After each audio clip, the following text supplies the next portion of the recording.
So far, we've covered the different vehicle options, the pros and cons of used versus new, and the websites and forums to watch out for when you're shopping. Whether you're buying used or new, now is the time to start thinking about who is actually going to build out your home on wheels. Designing your van should not be a rushed process. I've worked with 2 different conversion companies to convert each of my vans, and each took nearly a year from ordering the new 4x4 Sprinter to having it converted and ready for the road. If you don't have the patience for this, then like I said before, buying a used, already converted van might be your best route.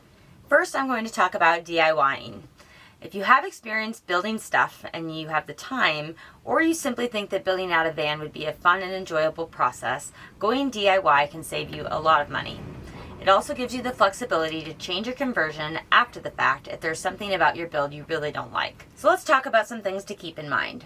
First, you're going to need a place to store the van, as well as the tools that you're going to use to work on it. I recommend setting aside more time than you think and having some wiggle room in your budget. So let's talk about some things to keep in mind. First, you're going to need a place to store the van, and you'll also need the tools to build it. I also recommend setting aside a lot more time than you think you need, and also having just a little bit of wiggle room in your budget. Things often cost more than you expect. YouTube is a great resource for all things DIY, as is the Sprinter Source forum. As for the season, you'll want to plan to get a bulk of the work done when the weather is good, so you can comfortably be outside, unless you have a large garage or other covered space that you're going to work in. Since this is not a full-blown DIY course, I'm going to share a few links below that will be helpful for those of you who are doing DIY. Now let's talk about working with a conversion company. When I was in this process with my first van, I lived in an apartment. I didn't have a garage or a driveway or tools, nor do I really consider myself a very handy person.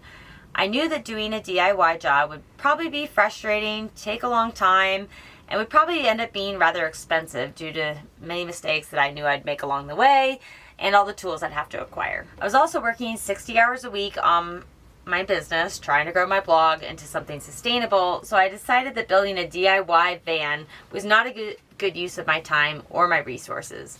For these reasons, I decided to hire a professional conversion company for both of the Sprinter vans I've owned. The downsides of hiring a professional is obviously the upfront investment. Going with a builder is simply more expensive than doing DIY. Second, if you decide you don't like something about your conversion, you're not going to rip it out and change it like you could if you DIY'd it. Finally, there are a lot of inexperienced van builders popping up all over the place who are charging top dollar for van conversions they don't even know are going to last. And if you don't do your homework, you could be overpaying and end up with a low quality product, which is going to lead into the next lesson where we're going to talk about tips for screening a van conversion company.